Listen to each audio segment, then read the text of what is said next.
जी sir. तो आज हम स्टार्ट करने जा रहे हैं अपने पास सैलरी का अगला part, retirement benefits. Retirement benefits क्या होते हैं?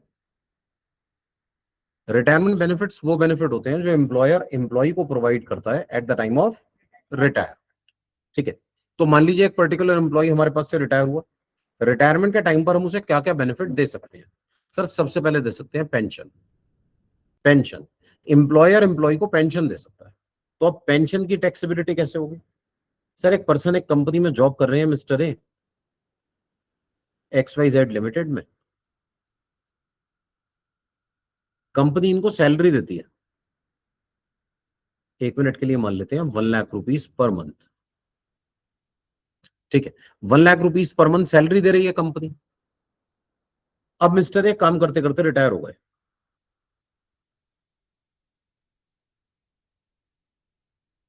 कंपनी ने इनसे कहा सर आफ्टर रिटायरमेंट हम आपको पेंशन देंगे, और आपकी जो पेंशन होगी ना वो होगी suppose 20,000 per month. Mister A को रिटायरमेंट के बाद 20,000 पर मंथ की पेंशन मिलेगी। अब मिस्टर ए को ऑप्शन दिया जाता है, ठीक है, ये चाहे तो हर महीने ये पैसे लेते रहे, मंथली बेसिस पर इनको अमाउंट दिया जाएगा कितना? 20,000। नहीं तो इनको एक दूसरा ऑप्शन दिया जाता है कि सर ये जो मंथली अमाउंट है ना इसको छोड़ दीजिए और इसके बदले एक लमसम अमाउंट ले लीजिए एक बार।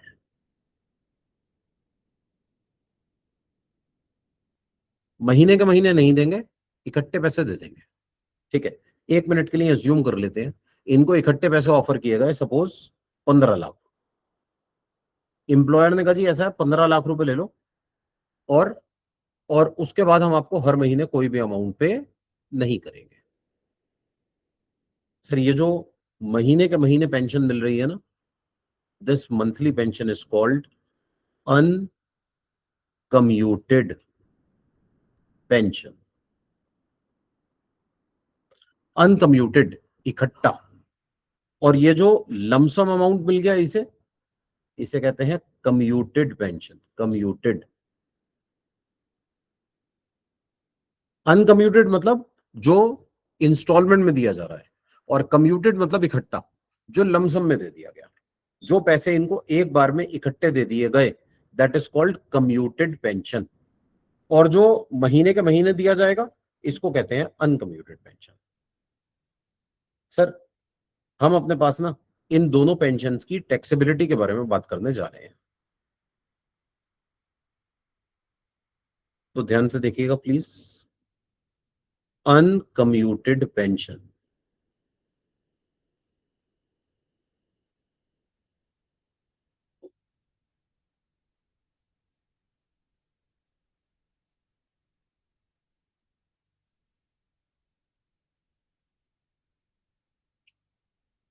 फुल्ली टैक्सेबल होती है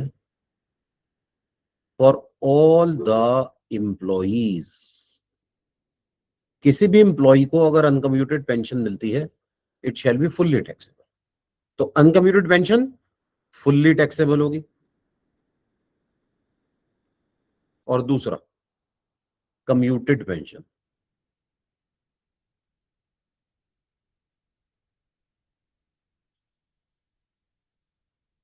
अगर किसी पर्सन को कम्यूटेड पेंशन मिलती है तो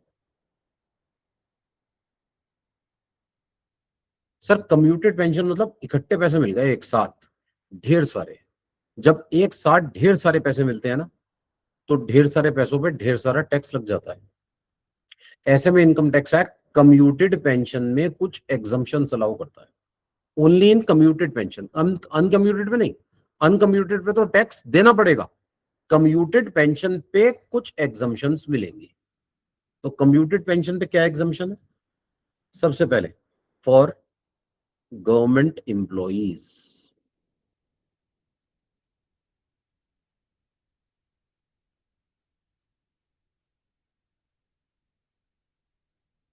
any amount of commuted pension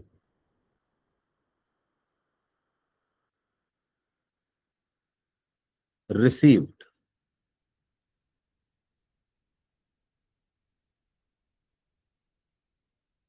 shall be fully exempt for government employees. Government employees के लिए ये पैसे फुल्ली एग्जम्प्ट होते हैं। सर ये हमें इनकम टैक्स एक्ट के सेक्शन 10 सब सेक्शन 10A में बताया गया है। किसी भी गवर्नमेंट एम्प्लॉय को अगर ये पैसा मिलेगा एग्जम फ्रॉम टैक्स। ठीक है सर, गवर्नमेंट एम्प्लॉय किसे कहते हैं?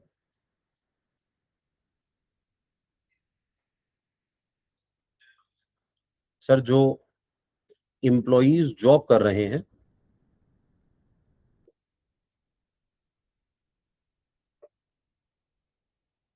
मान लीजिए सेंट्रल गवर्नमेंट के किसी ऑर्गेनाइजेशन में, जैसे आप लोग इनकम टैक्स डिपार्टमेंट में जॉब कर रहे हैं, ये सेंट्रल गवर्नमेंट का है, तो central government employees are government employees.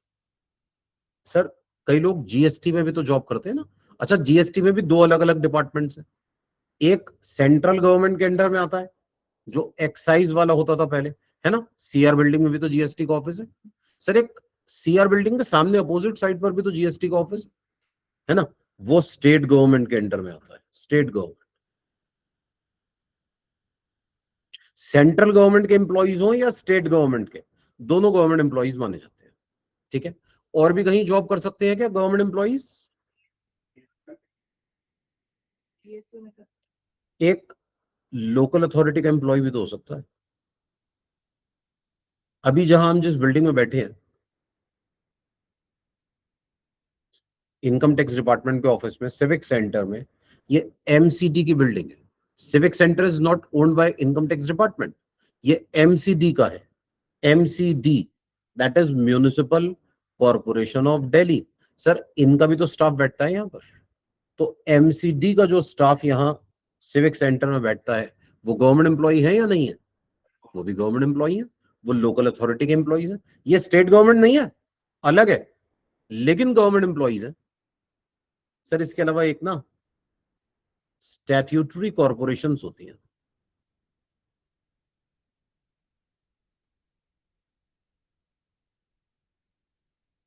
Statutory corporations ये क्या होती हैं? जो किसी एक्ट के अंडर स्टैब्लिश की जाए। इनको सरकार बनाती है, लेकिन सरकार बनाकर इनको इंडिपेंडेंट वर्किंग के लिए ऑथराइज कर दिया जाता है। अब आप अपने हिसाब से काम देख लो। जैसे सर मैं आपको एग्जांपल देता हूं, ICAI, the institute of chartered accountants of India, इसको किसने बनाया? भारत सरकार ने। ठीक है, भारत सरकार ने एक लॉ पास किया 1949 में, सीए एक्ट, और उसके तहत आईसीएआई को स्टैब्लिश किया गया। सर इसको स्टैब्लिश गवर्नमेंट ऑफ इंडिया ने किया है, गवर्नमेंट ऑफ इंडिया इसको चलाती नहीं है। सर ये है गवर्नमेंट का बनाया हुआ, लेकिन भारत सरकार इसमें इंटरफेयर नहीं करती। ठीक है सर, ये मिनिस्ट्री ऑफ कॉर्पोरेट अफेयर्स के अंडर में काम करता है, लेकिन है ये ऑटोनोमस बॉडी।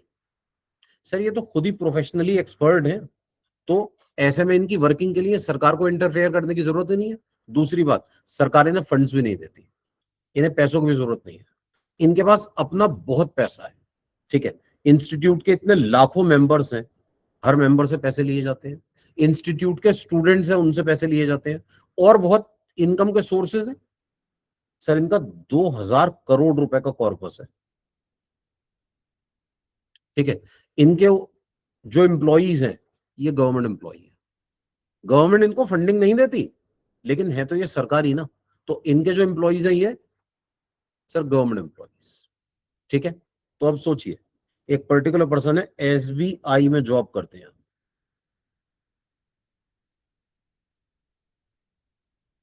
बताइए कौन सी कैटेगरी में कवर होंगे, गवर्नमेंट या प्राइवेट?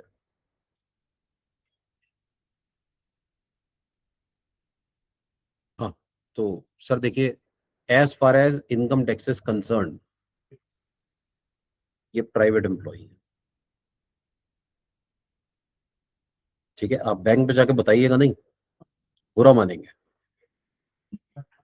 ठीक है, but for the purpose of exemptions, sir ये प्राइवेट एम्प्लॉइज है। सर एसबीआई तो कंपनी है, इसके शेयर बिकते हैं मार्केट में, मेरे पास भी है, आपके पास भी हो सकता है, हो किसी के पास, और कोई भी खरीद सकता है सर। एसबीआई के तो शेयर बिकते हैं मार्केट में, ठीक है। इनकम टैक्स डिपार्टमेंट के शेयर लेके दिखाइए आप, ठीक है, मिलेंगे ही नहीं आपको। क्यों सर? भारत सरकार की है, पूरा डिपार्टमेंट भारत सरकार का है, इनके शेयर थोड़ी है, ठीक है ना सर। स्टेट गवर्नमेंट अंडरटेकिंग्स के शेयर थोड़ी होते हैं, आईसीआई के शेयर नहीं है, एमसीडी के शेयर नहीं है, इट इज नॉट सर। अच्छा एक मैं आपको बात बता दूं यहाँ पर नॉलेज के लिए, ICI is registered as a company, फिर रजिस्ट्रेशन तो कराना पड़ेगा ना, किसी ना किसी एक्ट के तहत रजिस्ट्रेशन तो होगा ना, तो it is registered as a company. लेकिन इसका मतलब ये नहीं है कि ये हमारे पास गवर्नमेंट का है, नहीं, ये गवर्नमेंट की ही अंडरटेकिंग है, ठीक है। मैं ये बता रहा था कि सर ये एसबीआई या कोई भी और ऐसी कंपनी, कई ऐसी कंपनीज होती हैं, हम कहते हैं जी सरकारी है, सरकारी क्यों है? उसका लॉजिक हम ये देते हैं, इनके 50% से ज्यादा शेयर सरकार के पास है सर। 50% से ज्यादा शेयर्स गवर्नमेंट के ओन करना, इसको गवर्नमेंट नहीं बना देता, ये कंपनी है which is owned by the government, ठीक है, but it is not government, ये सरकारी नहीं है, ठीक है सर। मैं इनकम टैक्स पर्पज से बात कर रहा हूं, हो सकता है और किसी चीज में, ठीक है, या थोड़ा फील की अगर आप बात करें तो वहां सारे एम्प्लॉइज, हाँ, आपको सरकारी दफ्तर वाली ही फील आएगी, ठीक है ना। लेकिन sir as far as income tax is concern, अगर किसी एसबीआई के एम्प्लॉय को कम्यूटेड पेंशन मिल जाए,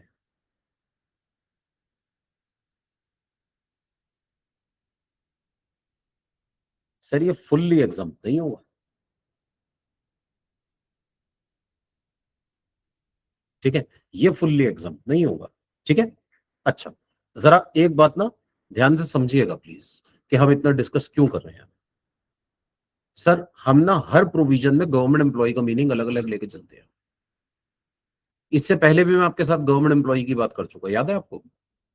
आरएफए में, सर आरएफए में गवर्नमेंट का केस अलग था, अदर देन गवर्नमेंट का केस अलग था। गवर्नमेंट के केस में आरएफए की वैल्यूएशन क्या थी?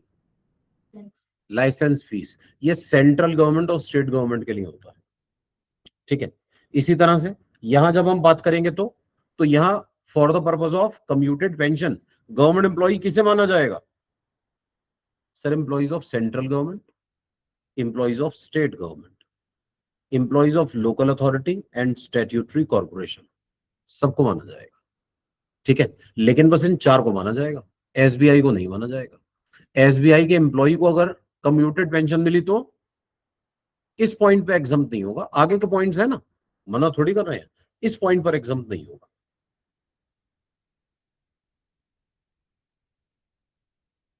जी, फॉर अदर्स, ऐसा कोई एग्जाम्पल तो नहीं है जो स्टैट्यूटरी बॉडी हो और दोनों हो गए? नहीं नहीं सर, फॉर अदर्स, अदर्स कौन? सर नॉन गवर्नमेंट मत कहिए, इसको कहिए other than CG, SG, LA, SC. ऐसा क्यों? सर अभी 5 मिनट के बाद मैं गवर्नमेंट एम्प्लॉय का मीनिंग बदल दूंगा, अभी शुरू होगा ग्रेचुटी, ग्रेचुटी में गवर्नमेंट एम्प्लॉय का मीनिंग अलग है, तो अगर मैंने गवर्नमेंट नॉन गवर्नमेंट याद रखा तो कंफ्यूजन क्रिएट होगा, तो गवर्नमेंट नॉन गवर्नमेंट याद मत रखिए sir. For the purpose of commuted pension government employ कौन होता है? Central government, state government, local authority, statutory corporation, इनको छोड़ के जो भी होगा वो अदर्स, ठीक है। अभी थोड़ी देर में मैं सिर्फ सेंट्रल गवर्नमेंट और स्टेट गवर्नमेंट को गवर्नमेंट मानूंगा, लोकल अथॉरिटी को गवर्नमेंट नहीं मानूंगा, स्टैट्यूटरी कॉर्पोरेशन को नहीं मानूंगा, तो फिर वो अदर्स की कैटेगरी में आ जाएंगे। तो ये हम सेक्शन टू सेक्शन बेसिस पर चेक करते हुए चलेंगे। ये चारों हमारे पास फिलहाल गवर्नमेंट। सर अदर्स में ना हमारे पास, अब यहां पर एक मैं हेडिंग दूंगा 2 मिनट के बाद, पहले मैं प्रोविजन डिस्कस कर लूं फिर हेडिंग दूंगा। Least of the following, sir एक पर्सन है जो अदर देन गवर्नमेंट कंपनी में जॉब करता है, गवर्नमेंट ऑर्गेनाइजेशन नहीं है, और उसको पेंशन मिल गई, जैसे एसबीआई वालों को पेंशन मिलती है, एसबीआई वालों को पेंशन मिलती है, तो उनको जो पेंशन मिलेगी उसका क्या होगा, ठीक है सर। एक और एग्जांपल देता हूं मैं आपको, वेरी वेरी कॉमन, और आप अगर कहेंगे ना उनसे कि सर आप गवर्नमेंट एम्प्लॉय नहीं हो, बुरा मानते हो? सर दिल्ली के अंदर ना जैसे स्कूल्स होते हैं,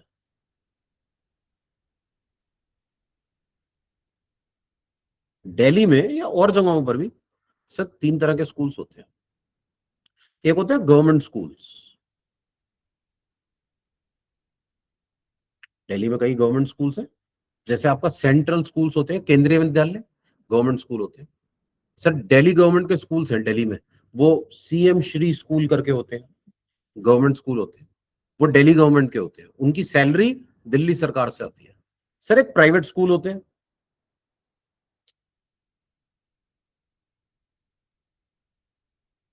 या हम यहाँ सिविक सेंटर में बैठे, या मुश्किल से आधा किलोमीटर दूर होगा modern public school. Modern school private school है, ठीक है, one of the best school इन दिल्ली, ठीक है सर। वहां पर जितने भी टीचर्स जॉब करते हैं उनकी प्राइवेट जॉब है, गवर्नमेंट, वहां पर गवर्नमेंट का कोई इंटरफेरेंस नहीं है। वो एक ऑर्गेनाइजेशन में जॉब कर रहे हैं, वहां से सैलरी मिल रही है ना। सर एक बीच में यहाँ पर एक और भी कैटेगरी होती है, उसे कहते हैं government aided schools. Government aided schools कौन से होते हैं? सर ये सरकारी नहीं होते, इन्हें सरकारी सहायता मिलती है, एड मिलती है, एड, गवर्नमेंट एडेड। तो गवर्नमेंट एडेड स्कूल में पता है सिस्टम क्या होता है? जितने भी टीचर्स होते हैं ना, या जितना भी स्टाफ है, अदर स्टाफ, सर इनकी सैलरी का 95% सरकार देती है, ठीक है। मान लीजिए इनकी पूरे महीने की सैलरी बन रही है, 1 मिनट के लिए एज्यूम कर लेते हैं 10 लाख रुपए, 9,50,000 रुपए सरकार दे देगी, और रिमेनिंग 50,000 वो स्कूल की जो भी मैनेजमेंट कमेटी होगी ना उसको देना पड़ेगा, ठीक है। 5% सोसाइटी की तरफ से। सर दिल्ली के जितने भी स्कूल्स होते हैं ना, किसी ना किसी सोसाइटी के तहत रजिस्टर्ड होते हैं, आपको पहले सोसाइटी बनानी पड़ेगी। 5% कॉन्ट्रीब्यूशन देगा एम्प्लॉयर, और 95% कॉन्ट्रीब्यूशन सरकार, ठीक है। सर मेरा सवाल ये था कि बताइए, ये जो टीचर्स हैं, ये जो स्टाफ है, ये गवर्नमेंट जॉब में है क्या? सर प्राइवेट जॉब है ये। सर मैं इनकम टैक्स के पॉइंट ऑफ व्यू से बात कर रहा हूं, ठीक है। कौन से बेनिफिट, कैसे, उन पे क्या सर्विस रूल्स लग रहे हैं, हमें इन बातों से कोई लेना देना नहीं है। हम तो इनकम टैक्स की टैक्सेबिलिटी के पॉइंट ऑफ व्यू से बात कर रहे हैं। इनकी टैक्सेबिलिटी कैसे होगी? प्राइवेट जॉब वाली टैक्सेबिलिटी होगी, ठीक है ना। तो ऐसे में इनको अगर पेंशन मिली, सर इन लोगों को पेंशन मिलती है, सारे बेनिफिट्स वैसे ही होते हैं जैसे गवर्नमेंट वाले होते हैं, ठीक है। लेकिन लेकिन इनको जो पेंशन मिलेगी ना, वो गवर्नमेंट वाली कैटेगरी में नहीं आएगी, जो अभी अभी हमने डिस्कस किया फॉर गवर्नमेंट एम्प्लॉइज वाली कैटेगरी। इनके लिए क्या होगा?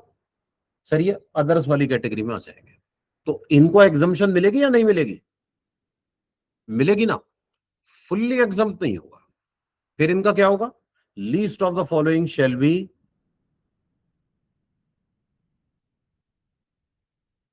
एग्जम फ्रॉम टैक्स। सबसे पहले अमाउंट रिसीव्ड। सर ये तो कॉमन पॉइंट है हमेशा, जितने पैसे मिले उससे ज्यादा की एग्जम्पशन नहीं मिल सकती। सर इनकम से ज्यादा एग्जम्पशन थोड़ी होती है, मैं 100 रुपए कमाऊं और 150 रुपए एग्जाम्प्ट हो जाए, it is simply not possible. Amount received exam कर देंगे। और दूसरा, ध्यान से देखिएगा please, 1/2 of total value of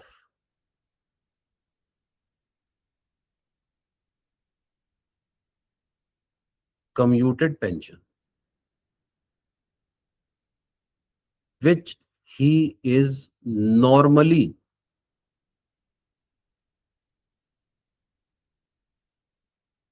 entitled to receive, normally entitled to receive, normally entitled to receive का half, whichever is lower shall be exempt। ठीक है सर, एक पर्सन हमारे पास जॉब करता था, अभी मैंने एग्जांपल लिया, ये देखिए प्लीज। एक पर्सन हमारे पास जॉब करता था, हमने कहा हम तुम्हें या तो 20,000 रुपए देंगे महीने के, नहीं तो एक काम करो तुम 15 लाख रुपए ले लो। उसने कहा ठीक है 15 लाख ले लेता हूं। तो अब एग्जाम्पशन कितनी होगी सर? देखिए ये लिखा है, कितने पैसे मिले? 15 लाख। और 1/2 of total value of computed pension which is normally entitled to receive. 1/2 कितना होगा? 7.5 lakh, which ever is. बताइए लोअर कितना आएगा? 7.5 लाख। 7.5 लाख एग्जम्प्ट हो जाएंगे। और बताइए टैक्सेबल कितना?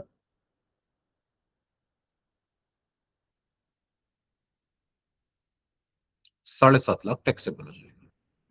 ठीक है, तो इस पर्टिकुलर केस में अमाउंट रिसीव्ड और 1/2 of total value of computed pension which is normally entitled to receive. ठीक है सर, पॉइंट क्लियर है? यहां तक कोई डाउट हो तो पूछ लीजिए प्लीज।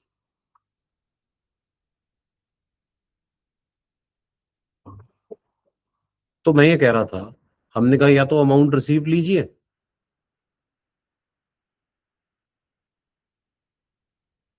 या फिर 1/2 of total value of computed pension which is normally entitled to receive। ठीक है, तो एक पर्टिकुलर पर्सन थे, उनकी सैलरी थी 1,50,000। रिटायरमेंट पे पेंशन फिक्स हुई 30,000। एम्प्लॉयर ने कहा एक काम करो, कम्यूट करा लो, और अगर कम्यूट कराओगे ना तो 30,000 के बदले आप हमसे 24 लाख रुपए ले लो लमसम। ठीक है, इन दोनों का ठीक है, दे दो 24 लाख रुपए। तो अमाउंट रिसीव 24 लाख, 1/2 कितना? 12 लाख। बताइए एग्जाम कितना? 12 लाख। टैक्सेबल कितना? सर अमाउंट टैक्सेबल होता है रिसीव माइनस एग्जम्प्ट। रिसीव कितना है? 24। एग्जाम कितना है? 12। तो टैक्सेबल कितना? 12। ठीक है, हाँ जी। सर एक मिनट जरा समझिएगा प्लीज, एक बात बतानी है मुझे इसमें। मान लीजिए salary 1,60,000, pension suppose 40,000 per month. हमने इससे कहा 40,000 रुपए ले लो, या फिर लमसम ले लो, एक काम करो 36 लाख। किसने कहा जी ठीक है 36 दे दो। तो 36 लाख और 18 lakh which ever is. बताइए कितना? 18 लाख। एग्जाम्प्ट हो जाएगा 18 लाख, टैक्सेबल हो जाएगा 18 लाख। एक एम्प्लॉय की सैलरी थी 2 लाख रुपए, हमने कहा सर पेंशन देंगे 50,000। फिर हमने कहा चाहो तो 50 ले लो, नहीं तो एक काम करो 45 लाख रुपए देंगे आपको लमसम। ठीक है, अब सर बात को समझिए प्लीज। हमने कहा सर 45 लाख रुपीज हम आपको ऑफर कर रहे हैं। अब ये थोड़ा सोच में पड़ रहे हैं। हमने कहा सर सोचना क्या है जल्दी बताओ। इन्होंने कहा सर सोच रहा था 45 लाख रुपए, वाओ अच्छा अमाउंट है, बहुत बड़ा। हमने कहा तो ले लो। इसने कहा ले तो लूं, लेकिन पैसे लूंगा तो खा जाऊंगा, खर्च हो जाएंगे पैसे, रखेंगे थोड़ी, बचेंगे थोड़ी। हमने कहा भाई देख लो पैसे तो खर्च ही होते हैं। इसने कहा सर मंथली पेंशन मिलती है तो कुछ ना कुछ आ तो रहा है, खर्चा पानी चलता रहेगा। इकट्ठे पैसे आएंगे तो खर्च होने का डर है, अगर सारे पैसे खत्म हो गए तो पेंशन तो मिलनी बंद हो जाएगी, खर्चा कहां से चलेगा। हमने कहा भाई अब ये तो आपको सोचना है। इन्होंने कहा सर कुछ ऐसा करो ना कि महीने के महीने भी मिलता रहे और लमसम भी मिल जाए। हमने कहा भाई ऐसे कैसे, एक ही तो देंगे। इन्होंने कहा सर सोचो तो, आधे पैसे लमसम दे दो, आधे पैसे मंथली देते रहो।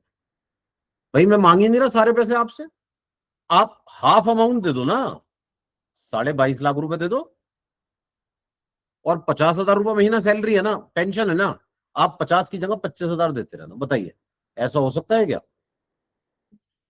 हाँ, हो सकता है सर। एम्प्लॉय किसी भी प्रोपोर्शन में अपने पास ऐसा कर सकता है, जरूरी नहीं है हाफ हाफ।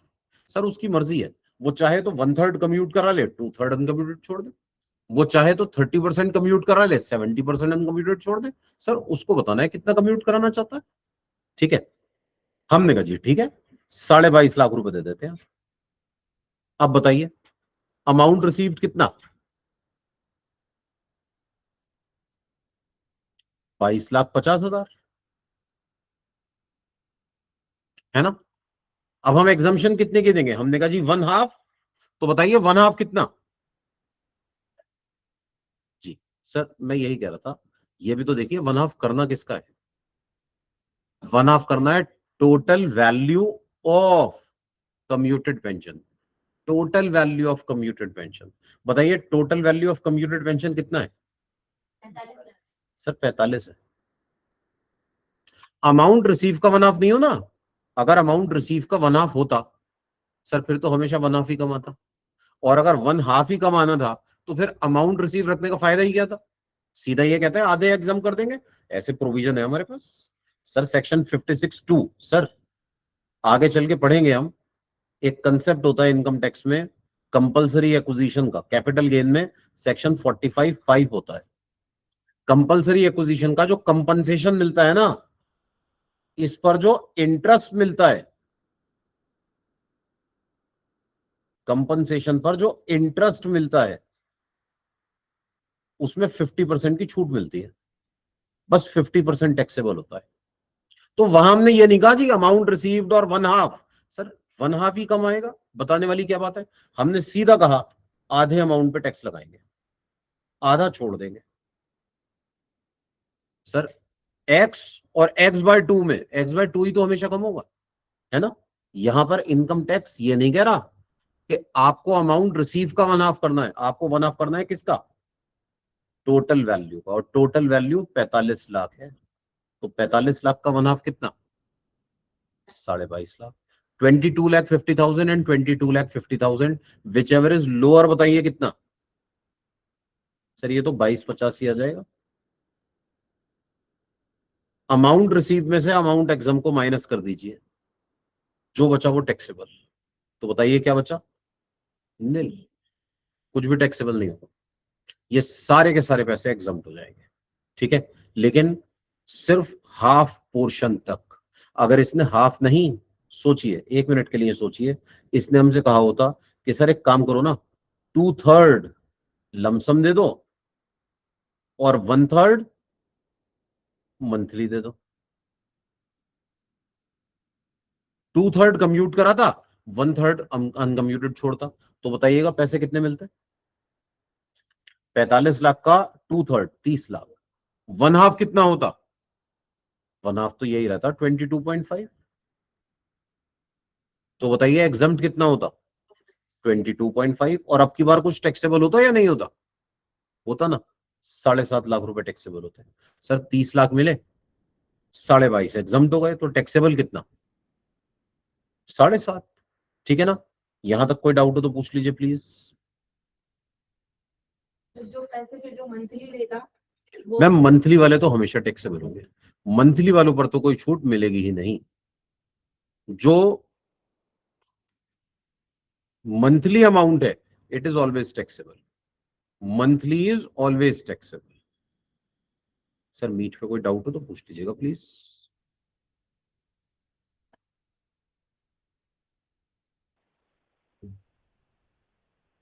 अच्छा देखिए, जब भी कोई एम्प्लॉय रिटायर होता है ना, तो at the time of retirement इसको ना अलग अलग रिटायरमेंट बेनिफिट्स मिलते हैं।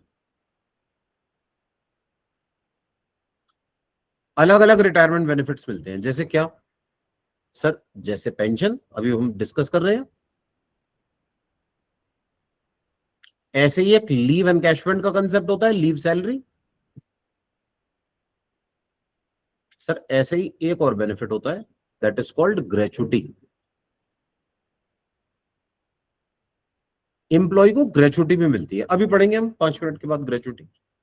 मैं ये बता रहा था, कभी कभी ऐसा होता है जब हमें पेंशन मिलती है तो हमें ग्रेचुटी नहीं मिलती, और कुछ केसेस ऐसे होते हैं कि जी पेंशन भी मिलती है और ग्रेचुटी भी मिलती है। ठीक है ना सर, पेंशन भी मिल रही है, ग्रेचुटी भी मिल रही है, दोनों अलग अलग चीजें हैं। अब ये तो एम्प्लॉयर के ऊपर है ना, वो मुझे क्या देता है क्या नहीं देता। ठीक है सर, आपके डिपार्टमेंट में जिन लोगों ने 2004 से पहले ज्वाइन किया है, वो जब रिटायर होंगे तो उन्हें पेंशन भी मिलेगी, उन्हें ग्रेचुटी भी मिलेगी। जिन्होंने 2004 के बाद ज्वाइन किया है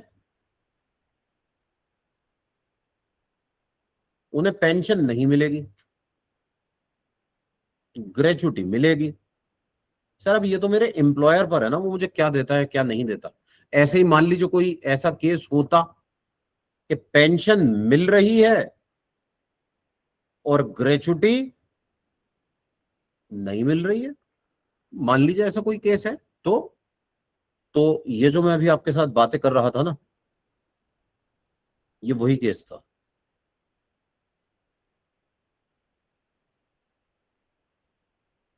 when commuted pension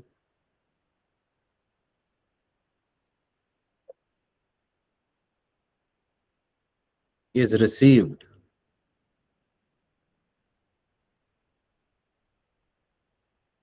without gratuity. Sir pension तो मिली, ग्रेचुटी नहीं मिली, पेंशन तो मिली, ग्रेचुटी नहीं मिली। ठीक है ना। अब देखिए प्लीज, अब मैं इसका सेकंड पार्ट आपके साथ डिस्कस करने जा रहा हूं। सर ये फर्स्ट था, अदर्स का a part, when commuted pension is received without gratuity. Pension मिली, ग्रेचुटी नहीं मिली। अब हम इसका बी पार्ट डिस्कस करने जा रहे हैं।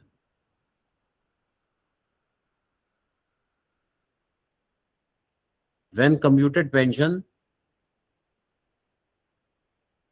is received with gratuity।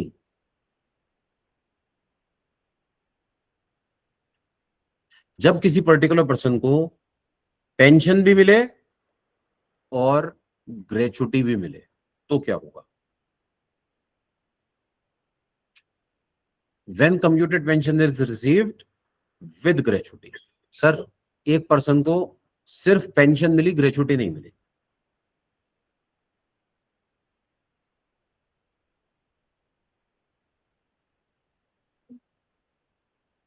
No gratuity.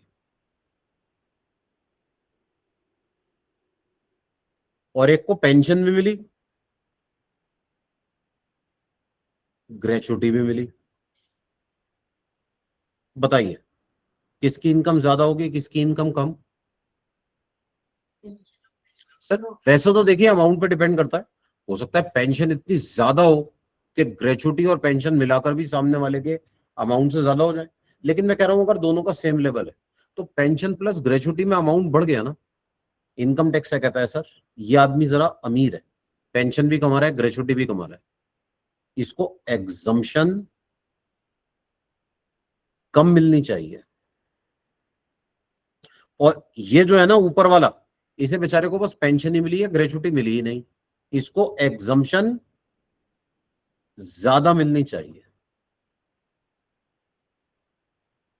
जिसने पेंशन ली विदाउट ग्रेचुटी हमने एग्जम्पशन बढ़ा दी, और जिसने पेंशन भी ली ग्रेचुटी भी ली हमने कहा इसकी एग्जम्पशन कम करो। कैसे सर, देखिए ऐसे, least of the following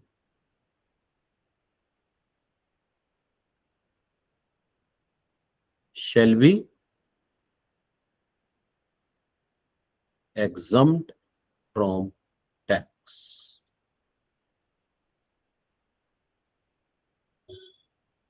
amount receive, देखिए ये तो हमेशा कॉमन रहता है, जितने पैसे मिले उससे ज्यादा की एग्जम्पशन नहीं दूंगा। और दूसरा, सर ऊपर 1/2 था ना, नीचे है 1/3। 1/3 की छूट मिलेगी, ठीक है। एग्जम्पशन कम हो गई सर, ऊपर 50% की एग्जम्पशन थी, नीचे 33 होल 1/3%, 33.33% की हो गई। ऊपर 45 लाख का 1/2 कर रहे थे, 22,50,000, अब 45 लाख का 1/3 करेंगे, 15 लाख की एग्जम्पशन दूंगा ज्यादा से ज्यादा, है ना। एग्जम्पशन कम हो गई इस केस में। तो 1/3 of total value of commuted pension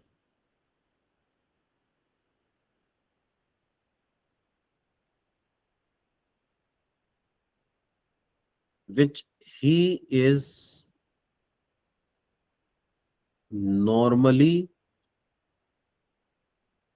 entitled to receive. 1/3 of total value of commuted pension which he is normally entitled to receive. Normally entitled, ये normally entitled to receive again full amount है, ठीक है ना। जितना amount receive हुआ वो नहीं, full amount जितना बनता है, ठीक है। सर अगर विदाउट ग्रेचुटी मिला है तो 1/2 एग्जम्प्ट होगा, विद ग्रेचुटी मिला है तो 1/3 एग्जम्प्ट होगा,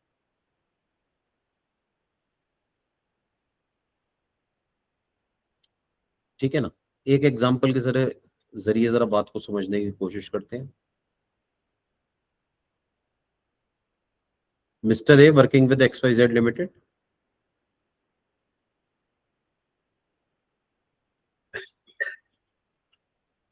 इनकी पेंशन फिक्स हुई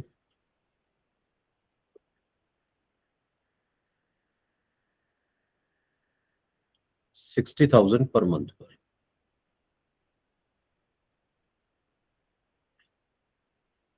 कंपनी ने इनको ऑफर किया कि ये लमसम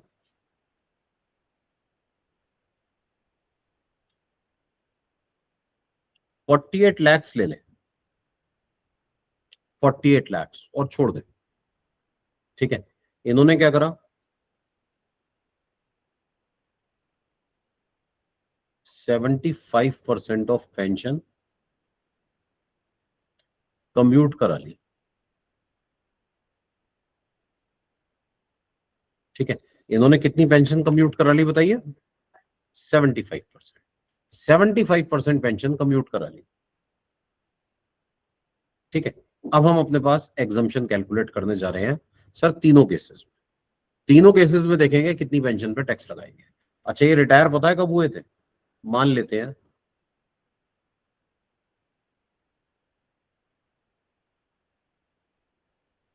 1 अगस्त 25 को हुए, ठीक है। सर पेंशन पूरी टैक्सेबल निकाल के बतानी है, कैलकुलेट टैक्सेबल पेंशन, ठीक है। सर एक मिनट जरा, अब हमारे पास तीन केस हो सकते हैं। पहला कौन सा है, अगर ये गवर्नमेंट एम्प्लॉई है तो,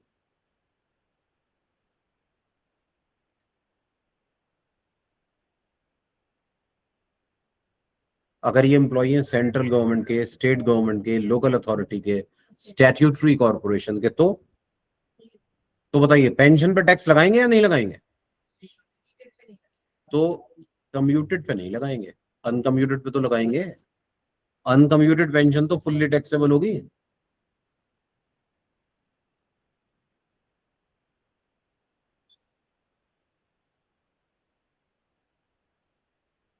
बताइए प्लीज अनकम्यूटेड पेंशन होगी कितनी।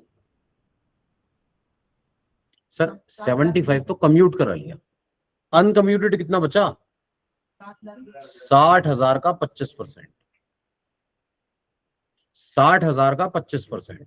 अनकम्यूटेड की कैलकुलेशन अनकम्यूटेड पर बेस्ड होगी। भाई इंप्लॉयर उसको 60,000 रुपये महीने के दे रहा था ना, तो 60,000 में से 75 के बदले तो लमसम ले लिया, 25 के बदले मंथली, तो वो 25% निकाल दीजिए।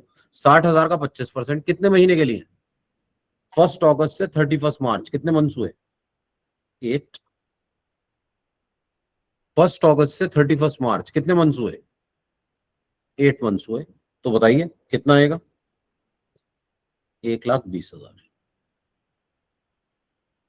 1,20,000 रुपीज, ठीक है, ये फुल्ली टैक्सेबल है। और commuted pension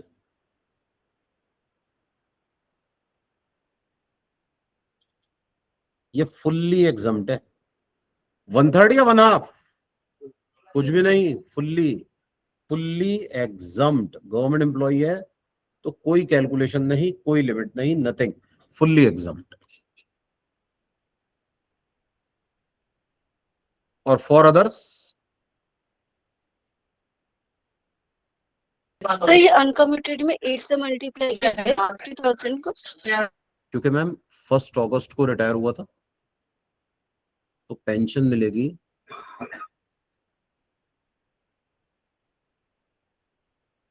from 1 August to 31 मार्च।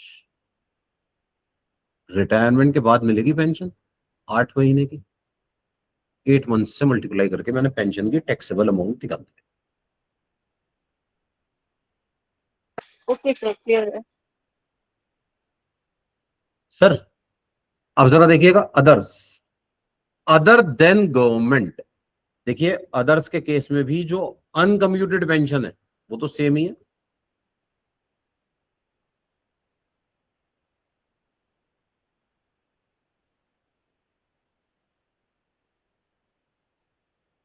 ये तो फुल्ली टैक्सेबल होनी ही होनी है, ठीक है ना। बात हो रही है किसकी, कम्यूटेड पेंशन की।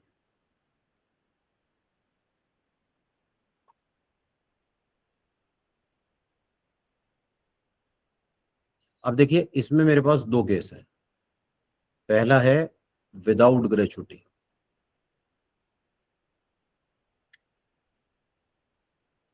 और दूसरा है विद ग्रेचुटी।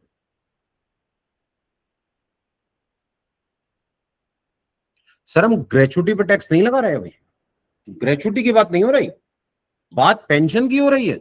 बेस ग्रेचुटी को बनाया है, अगर ग्रेचुटी मिली है तो टैक्सेबिलिटी अलग है, ग्रेचुटी नहीं मिली तो टैक्सेबिलिटी अलग है। जी, least of the following shall be exempt from tax.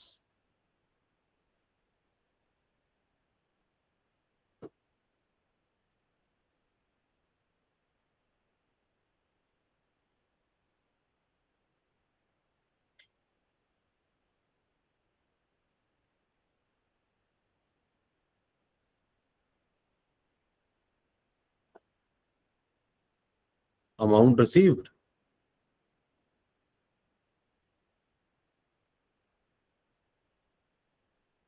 Amount received.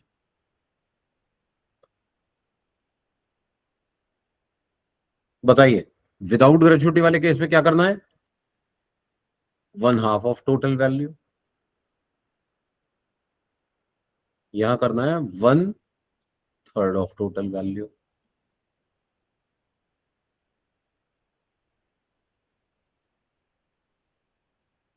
Sir देखिएगा please, 48 lakh total amount offer किया गया था, इसने कितना कम्यूट कराया है, 75% कराया है। तो बताइए पैसे कितने मिले होंगे, 36 लाख रुपए मिले होंगे सर। 12 तो नहीं मिले, है ना, 25 नहीं कराया, 75 कराया, तो जितना कराया उतने पैसे मिले होंगे। इसका मतलब इसके लिए अमाउंट रिसीव कितना, 36 लाख।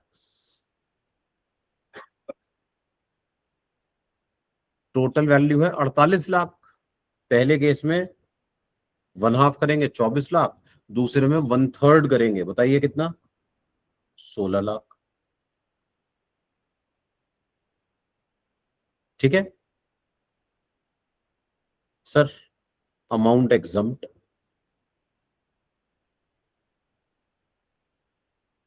यहां जाएगा 24 लाख, यहां जाएगा 16 लाख।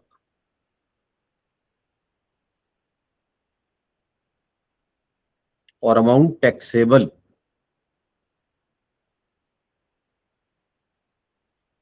12 लाख और 20 लाख। ठीक है ना। तो इस तरह से हमने अपने पास अमाउंट एग्जम्प्ट अलग निकाल लिया, अमाउंट टैक्सेबल अलग निकाल लिया, दोनों ही cases with gratuity without gratuity दोनों कैलकुलेशन आ जाएगी। ठीक है, यहां तक कोई डाउट हो तो पूछ लीजिए प्लीज। सर यहां मेरा जो कैलकुलेशन का बेस था ना, वो थी total value of commuted pension, total value,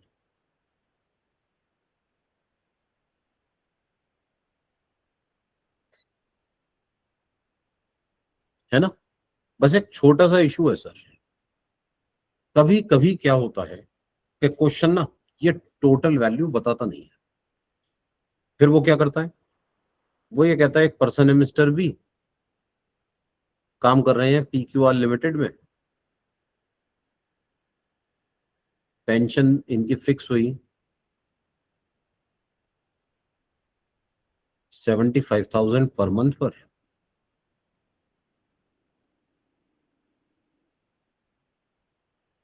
he got 60% of pension as commuted.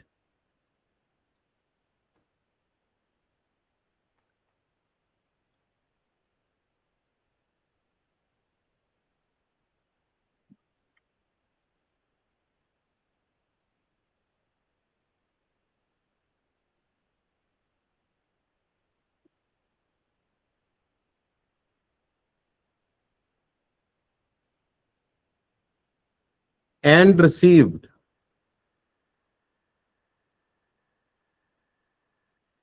rupees 43,20,000.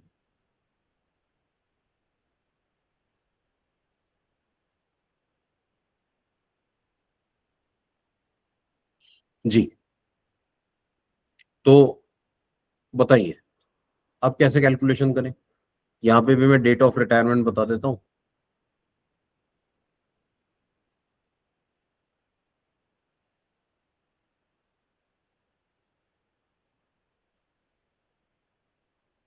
First 30 नवंबर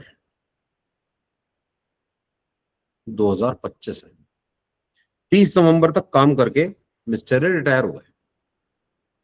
ठीक है, 30 नवंबर को रिटायर हो गए। अब देखिए please,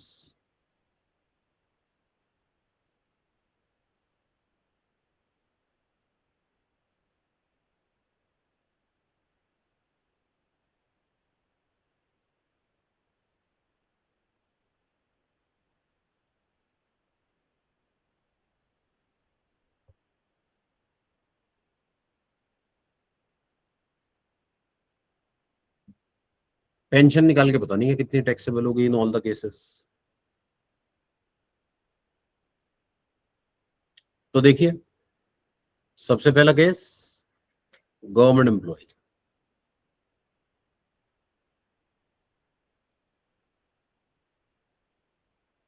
government employ uncommuted pension. Sir uncommuted तो टैक्सेबल होगी ही ना, बताइए अनकम्यूटेड कितनी होगी। देखिए इन्होंने कितने परसेंट कम्यूट कराया, 60, तो इसका मतलब अनकम्यूटेड कितना, 40। 75,000 का 40%, 30,000 कितने मंथ्स के लिए। तो देखिए प्लीज, दिसंबर, जनवरी, फेब्रवरी, मार्च।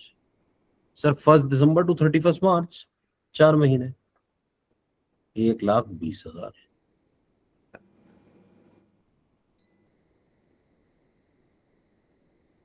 और कम्यूटेड पेंशन देखिए प्लीज,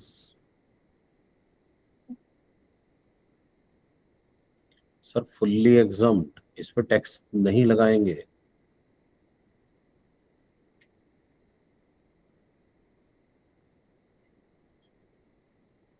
ये फुल्ली एग्जम्प्ट होगा, इस पर टैक्स चार्ज नहीं किया जाएगा।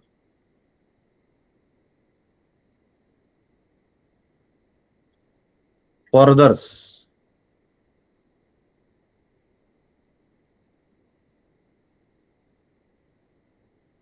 फॉर अदर्स, अदर्स के लिए क्या होगा,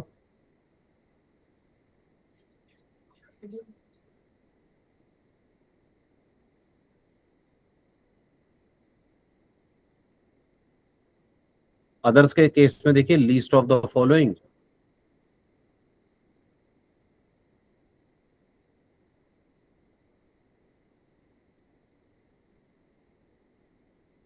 shall be exempt from tax।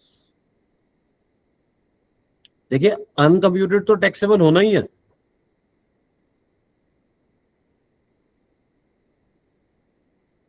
ये तो 1,20,000 टैक्सेबल होगा ही होगा, ठीक है ना। हमारे पास जितनी भी कैलकुलेशन चल रही है वो किसके लिए चल रही है, कम्यूटेड के लिए। कम्यूटेड, बताइए least of the following shall B exempt from tax. First is amount received, बताइएगा कितने पैसे मिले सर, 43,20,000, यहां भी आ जाएगा अमाउंट रिसीव्ड।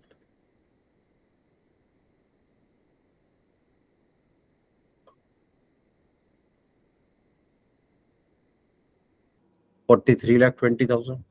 सेकेंड पॉइंट क्या होगा, यहां पर है 1/2 ऑफ टोटल वैल्यू,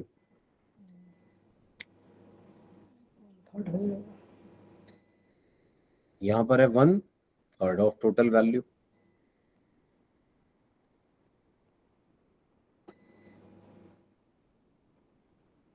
है ना। अब बताइए 1/2 किसका करें, 43,20,000 का। नहीं सर, उसको सर ये 100% करना होगा। अमाउंट रिसीव्ड है, अब पहले इसका 100% निकालना पड़ेगा। 72 lakh 4320 multiplied by 100 divided by 60 का 1/2, 36 lakh 4320 multiplied by 100 upon 60 multiplied by 1/3, यहाँ आएगा 36 लाख और यहाँ पर आ जाएगा 24 लाख। ठीक है, बस देखिए दोनों क्वेश्चंस में डिफरेंस समझ लीजिए। पहले में टोटल वैल्यू गिवन थी, अमाउंट रिसीव गिवन नहीं था, हमने निकाल लिया था। सर सेकंड में अमाउंट रिसीव गिवन है, मैंने रिवर्स कैलकुलेशन कर ली, क्या ही फर्क पड़ता है। अमाउंट रिसीव गिवन था, रिवर्स कैलकुलेशन करके हमने कैलकुलेट कर लिया कि टोटल अमाउंट कितना, उस टोटल अमाउंट का 1/2 या 1/3 कैलकुलेट करके एग्जम्पशन निकाल ले। ठीक है, ये हमारे पास बात हो गई। प्लस ग्रेचुटी वाला था सर, वो कौन सा होगा फिर उसमें। मैम ग्रेचुटी तो अभी मिली ही नहीं, अभी हम ग्रेचुटी पर तो मैम आए ही नहीं। अभी तो हमने क्या करा है, डिफरेंशिएट किया है कि अगर विद ग्रेचुटी होगा तो एग्जम्पशन कम देंगे, विदाउट ग्रेचुटी होगा तो एग्जम्पशन ज्यादा देंगे। ठीक है ना, हम अभी तक ग्रेचुटी की टैक्सेबिलिटी पे नहीं है मैम। जी सर, यहाँ तक कोई डाउट हो तो पूछ लीजिए प्लीज। एक्सक्यूज मी सर, अगर यही 15 तारीख को रिटायर हुआ होता तो क्या 4.5 लेते हैं? जी मैम, जी बिल्कुल 3.5। अगर ये 15 नवंबर को होता तो 4.5 लेते बिल्कुल।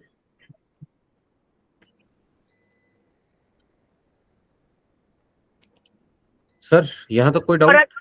सर अगर ये डेज में दे रखा हो तो फिर हम डेज में भी कैलकुलेट करेंगे क्या इसको, जैसे 10 को हुआ होता या फिर बिल्कुल मैम, देखिए निकालना तो पड़ेगा, ठीक है, लेकिन जनरली ना ऐसा होता नहीं है।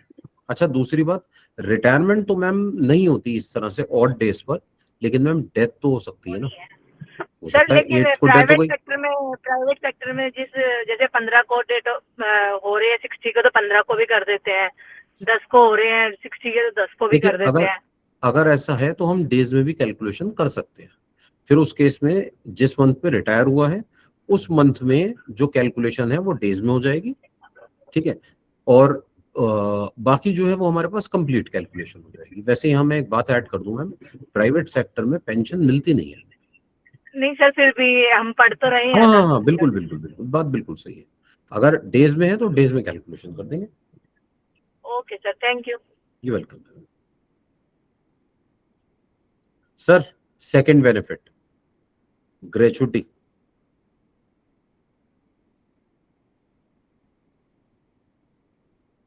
ग्रेचुटी, ग्रेचुटी किसे कहते हैं,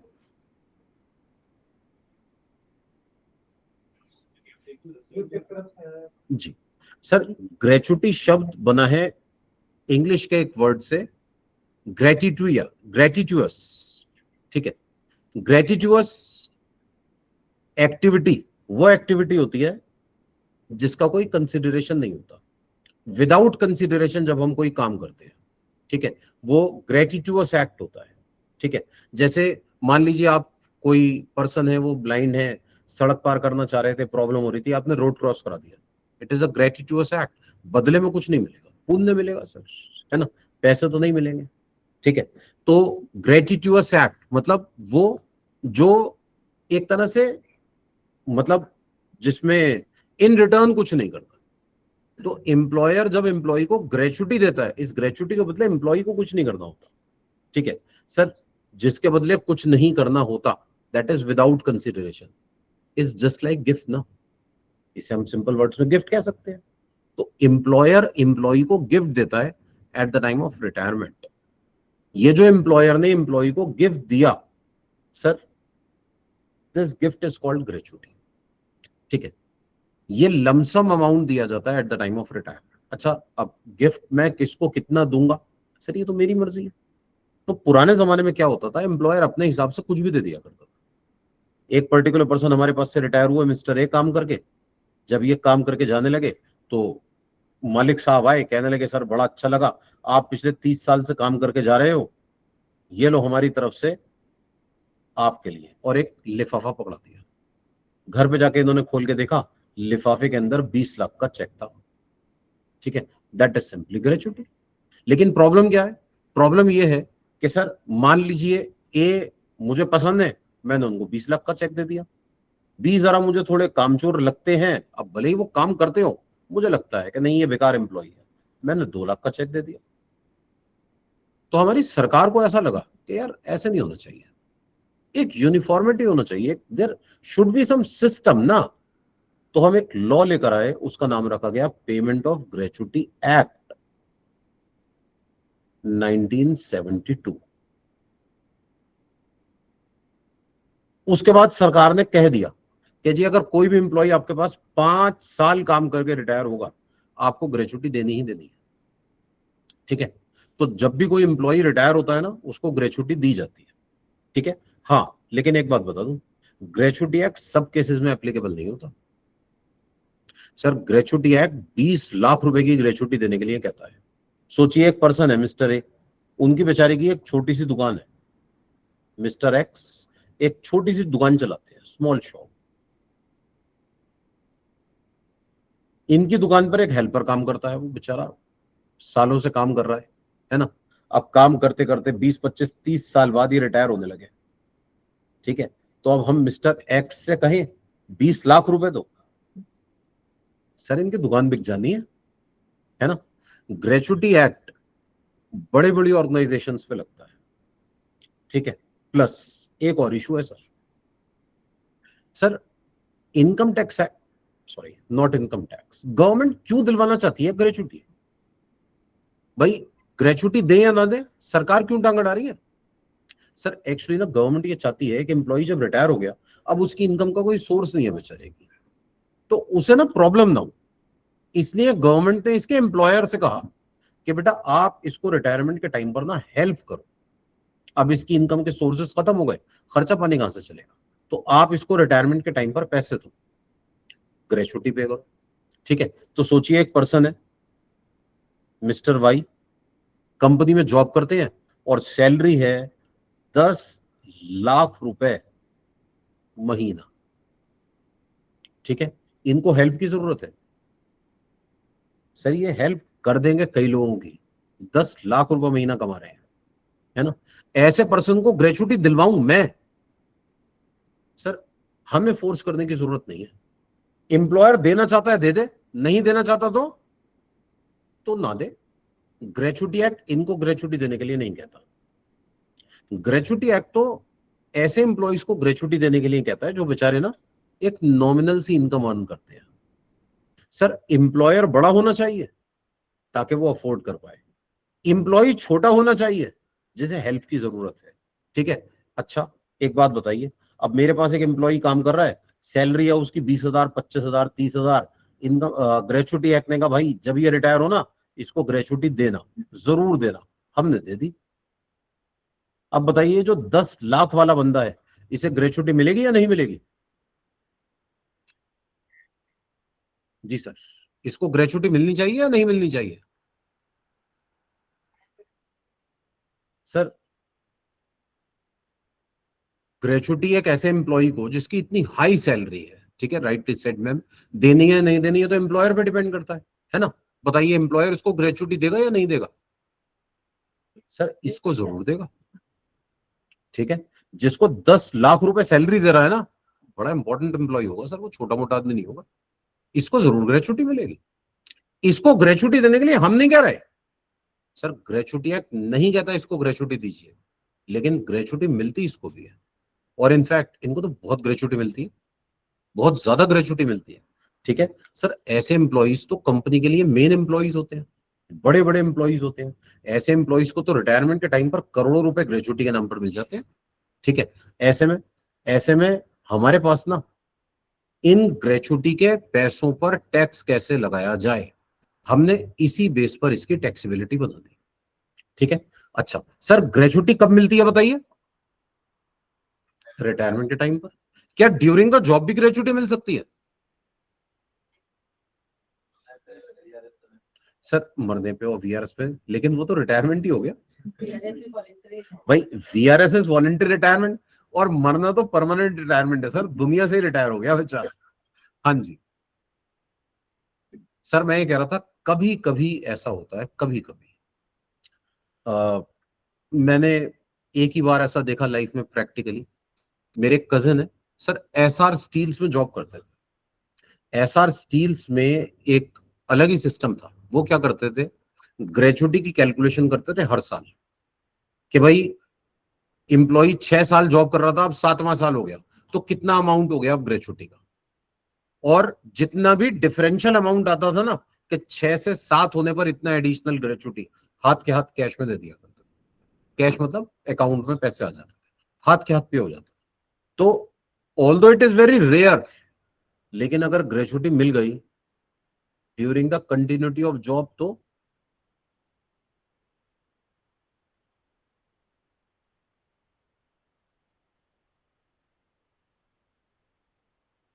जॉब चल रही है, ग्रेचुटी के पैसे मिल गए, तो क्या करें? Shall be fully taxable, fully, इसमें कोई एग्जम्पशन नहीं है। Gratuity receive during the continuity of job shall be fully taxable, ठीक है सर। प्रैक्टिकली ऐसा बहुत कमी से होता है, लेकिन अगर ऐसा हो तो ये टैक्सेबल है, इसमें कोई छूट नहीं मिलेगी।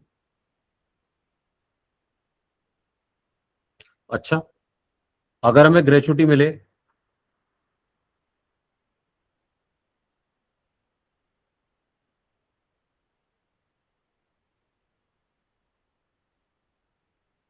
At the time of retirement, तो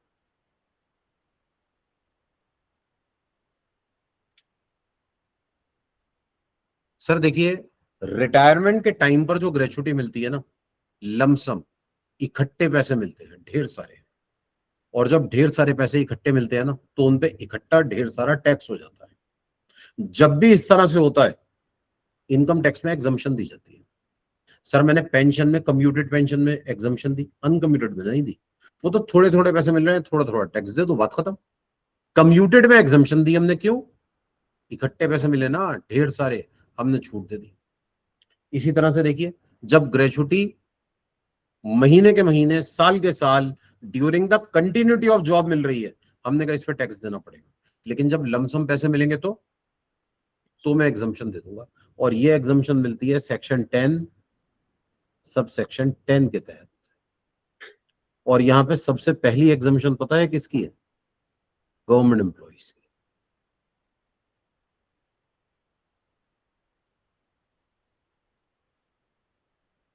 ठीक है, सोचिए, सरकार अपने एम्प्लॉय को gratuity they. Sir, gratuity is just like a gift ना, है ना? सोचिए कितना अटपटा सा लगे, मैं किसी को गिफ्ट दूं कुछ भी एक्स रुपीस, है ना, और वो बेचारा जैसे ही जाने लगे हाथ पकड़ लूं, मैंने कहा रुको, टैक्स लगाऊंगा इसके ऊपर, कितना बुरा सा लगेगा, है ना? इनकम टैक्स है, कहता है सर फुल्ली एग्जम्प्ट, इस पर टैक्स नहीं लगाएंगे, ठीक है। थोड़ा इलॉजिकल हो जाएगा, सरकार ही पैसे दे रही है, ठीक है सर। हाँ, अब आप ये मत कहिएगा ये तो सैलरी पर भी है, कहीं तो लगेगा सर, ऐसा थोड़ी है ना। लेकिन ग्रेचुइटी तो गिफ्ट है, प्योर गिफ्ट है। गिफ्ट दिया और गिफ्ट देने के बाद हाथ भी पकड़ लिया कि टैक्स लगाऊंगा इसके ऊपर, 30% गिफ्ट हमारा, रिटर्न गिफ्ट, तो हाँ बुरा सा लग रहा है। तो एनी अमाउंट ऑफ ग्रेचुइटी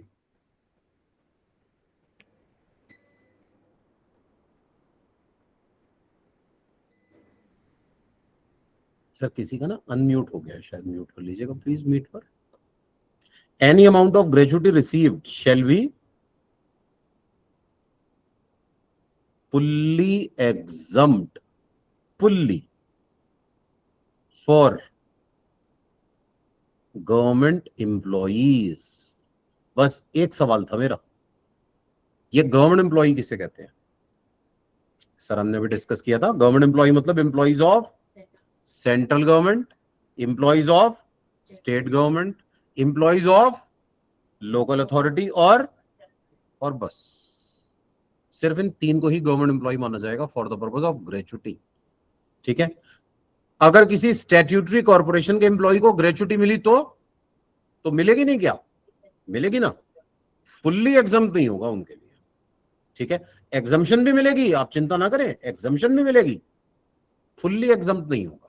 आगे कैलकुलेशन है ना फॉर अदर्स, और इसीलिए मैंने कहा था आप फॉर अदर्स ना नॉन गवर्नमेंट मत याद रखिए, कंफ्यूजन होगा। यहां पे अदर्स कौन है? Other than CGSGLA। Sir statutory corporation के एम्प्लॉइज ग्रेचुइटी के पर्पज से नॉन गवर्नमेंट में आते हैं, पेंशन के पर्पज से गवर्नमेंट में आते हैं, है ना। मुझे याद रखना पड़ेगा हर सेक्शन का अलग अलग। अच्छा, अब देखिए सर, यहां पर मुझे अभी हेडिंग देनी है, और हेडिंग क्या मैं तो बता ही चुका, बता ही देता हूं, लिख के देता हूं हाथ के हाथ। फॉर एम्प्लॉइज कवर्ड अंडर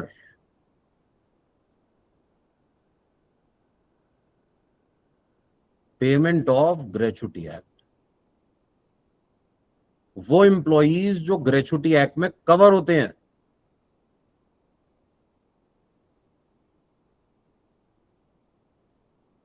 वो एम्प्लॉइज जो ग्रेचुइटी एक्ट में कवर होते हैं। For employees covered under payment of gratuity act, जो एम्प्लॉइज ग्रेचुइटी एक्ट में आते हैं उनके लिए।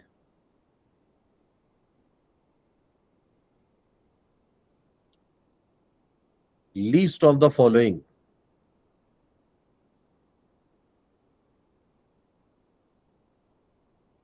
shall be exempt from tax. Gratuity Act 1972. Least of the following shall be exempt from tax, sir. First is amount received. हमेशा सबसे पहले amount received ही देखा जाता है। Second is maximum monetary ceiling,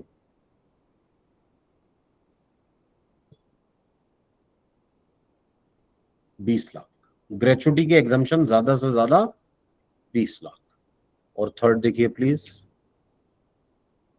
sir, gratuity act ये कहता है आप एम्प्लॉय को ग्रेचुइटी दो, बस इतना बताना काफी होगा क्या?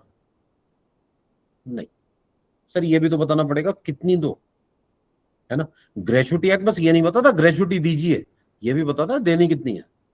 ग्रेचुइटी एक्ट कहता है सर आपको पैसे देने हैं 15 days सैलरी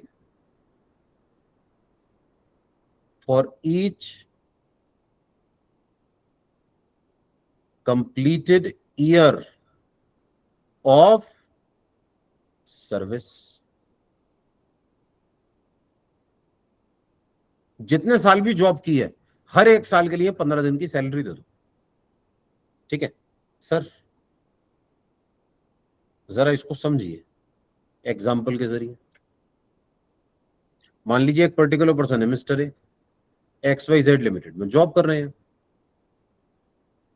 1 मिनट के लिए मान लेता हूं सैलरी है 50,000 रुपये महीना, 24 साल से काम कर रहे हैं, तो बताइए ग्रेचुटी कितनी मिलेगी? सर 50,000 रुपये महीना है ना, 15 दिन के पैसे देने हैं, बताइए 15 दिन के कितने हो गए? 25,000 इंटू में 24, 25,000 इंटू में 24, कितने पैसे मिलेंगे बताइएगा? 6 लाख रुपए मिलेंगे। मान लीजिए एक पर्सन है, उसकी सैलरी है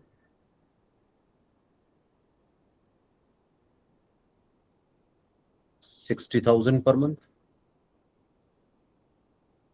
सर जॉब करके रिटायर हुआ 25 साल, बताइए कितने पैसे दूं? भाई 60,000 रुपये महीना है ना, 30,000 इंटू में 25, कितने पैसे? 7.5 लाख। सर एक एम्प्लॉय है, सैलरी है सर सपोज 1,04,000,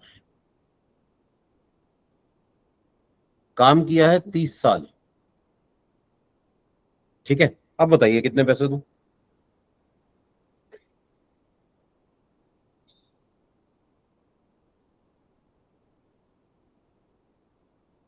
₹15,60,000 है ना।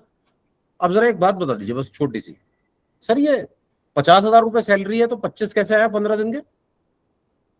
60,000 सैलरी है तो हमने कहा 15 दिन के 30,000, 1,04,000 सैलरी है तो हमने कहा 15 दिन के 52,000, बताइए कैसे? सर 50% कर दिया। 50% क्यों किया सर? 50% इसलिए किया क्योंकि 15 दिन की सैलरी देनी थी, और एक महीने में कितने दिन होते हैं? 30 दिन। सर मैं कह रहा था हमेशा 30 थोड़ी होते हैं, 28 भी होते हैं, 29 भी होते हैं, 31 भी होते हैं, स्टैंडर्ड 30 ही लिया जाता है ना। लेकिन एक बात है सर, ये मैं नहीं कह रहा, ऐसा ग्रेचुटी एक्ट कहता है, ठीक है, मैं से मेरा मतलब है income tax, income tax act नहीं कहता ये। सर यहां आप पॉइंट पढ़िए ना, आपको पैसे देने हैं कैसे? अमाउंट कैलकुलेटेड, अच्छा ये मैं लिखना भूल गया, यहां मैं लिख देता हूं, अमाउंट कैलकुलेटेड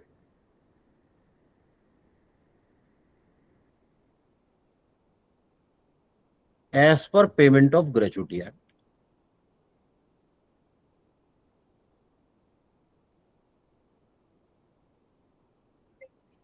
ग्रेचुटी एक्ट के हिसाब से जितने पैसे बनते हैं ना, वो पैसे एग्जम्प्ट कर दूंगा।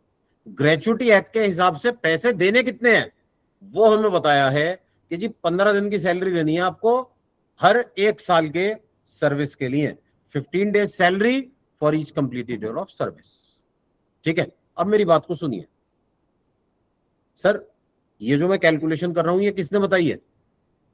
ग्रेचुटी एक्ट ने।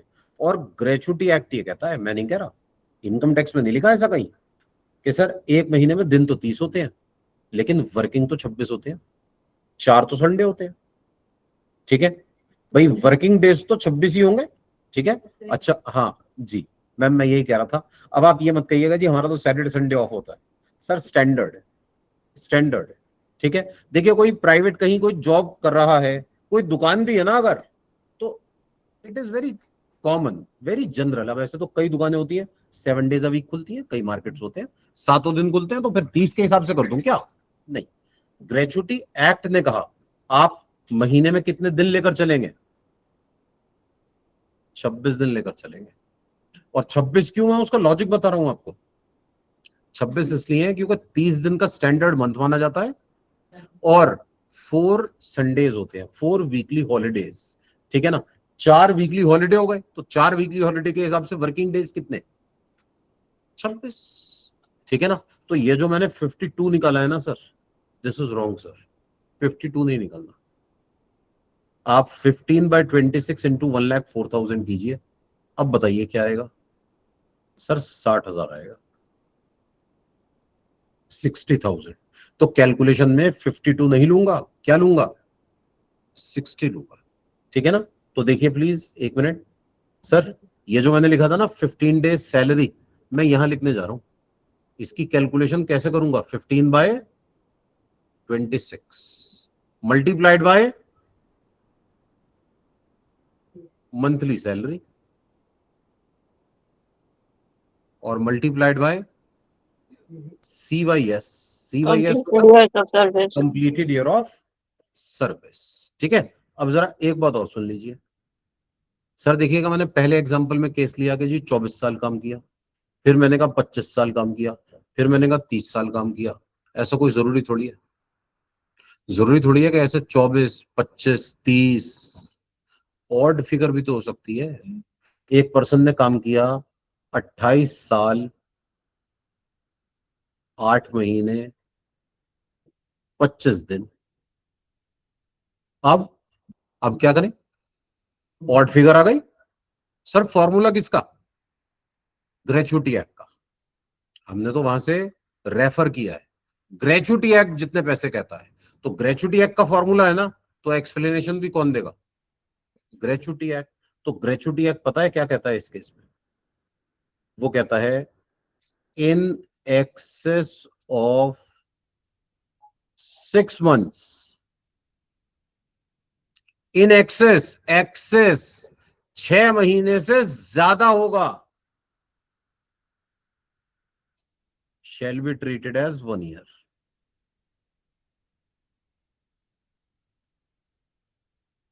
सर 6 महीने से ज्यादा होगा तो 1 साल मानूंगा, और अगर 6 महीने होगा तो इग्नोर कर दूंगा। ठीक है, इसका मतलब सुनिए प्लीज। मैंने ये जो एग्जांपल लिया ना, इसमें अगर 28 साल और 6 महीने हैं तो इसको माना जाएगा 28 साल, और अगर 28 साल 6 महीने और 1 दिन है तो इसको माना जाएगा 29 ईयर्स।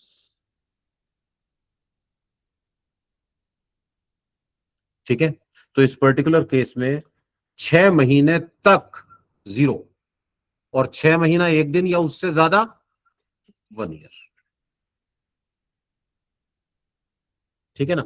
बस एक आखिरी बात, ये मंथली सैलरी किसे कहते हैं? सर ये फॉर्मूला किसका? ग्रेचुटी एक्ट का। तो एक्सप्लेनेशन भी किसकी? ग्रेचुटी एक्ट की। और ग्रेचुटी एक्ट यहां पे डिफाइन करता है मीनिंग ऑफ सैलरी को। यहां पे मीनिंग ऑफ सैलरी क्या होगा, ध्यान से देखिएगा प्लीज। हमने कहा सर मीनिंग ऑफ सैलरी होगा बेसिक सैलरी प्लस डीए। और डीए फॉर्मिंग लेंगे या नॉट फॉर्मिंग? सर ये उन्होंने नहीं बताया, और पता है क्यों नहीं बताया? उन्हें नहीं बताया ये सब बेचारों को, ये तो हमारा कंसेप्ट है। हम कहते हैं डीए में एक फॉर्मिंग पार्ट होता है, एक नॉट फॉर्मिंग होता है। वो नहीं कहते, वो तो कहते हैं डीए होता है ना। तो अब जब बताइए, फॉर्मिंग पार्ट डीए होता है या नहीं होता? होता है। और नॉट फॉर्मिंग वो भी डीए होता है। तो डीए तो दोनों ही है, तो आपको तो पूरा डीए लेना पड़ेगा। Whether forming part of salary for retirement benefits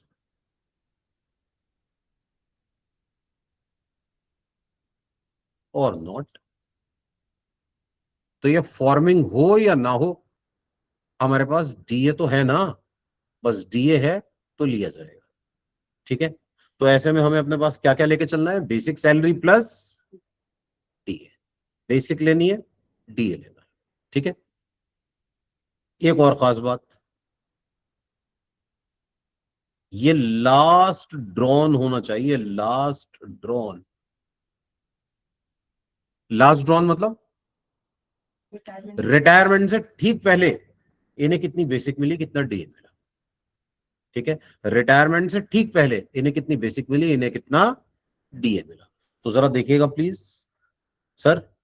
हमारे पास हमने 3 अमाउंट्स लिए, 3। कौन कौन से? Amount received, maximum monetary ceiling 20 lakh, और तीसरा amount calculated as per payment of gratuity act. और ग्रेचुटी एक्ट के हिसाब से कितने पैसे देने होते हैं sir? 15 days salary for each completed year of service in excess of 6 months shall be treated as 1 year. ठीक है सर, ये बात थी when the employee is covered under payment of gratuity है। अगर ये नॉट कवर्ड हो तो सर ये हमें तो क्वेश्चन बता देगा। ठीक है, और रियल लाइफ में सर, ये रियल लाइफ में ना आपको एम्प्लॉयमेंट कॉन्ट्रैक्ट से पता चल सकता है, रियल लाइफ में ग्रेचुटी एक्ट की एप्लीकेबिलिटी से पता चल सकता है। ठीक है ना, उसके एम्प्लॉयमेंट कॉन्ट्रैक्ट में लिखा होता है। एम्प्लॉयर को देखिए सर, सैलरी के केस में टैक्स कौन निकालता है? टीडीएस कट जाता है ना, कौन काटता है? एम्प्लॉयर। एम्प्लॉयर को यह बात पता होगी कि मेरा ये एम्प्लॉई ग्रेचुटी एक्ट में आता है या नहीं आता, क्योंकि वही तो दे रहा है ना सैलरी, तो वो कैलकुलेशन उसी के अकॉर्डिंग करता है। ठीक है, तो covered under payment of gratuity act या नॉट कवर्ड एम्प्लॉयमेंट कॉन्ट्रैक्ट से या फॉर्म 16 से क्लियर हो जाएगा।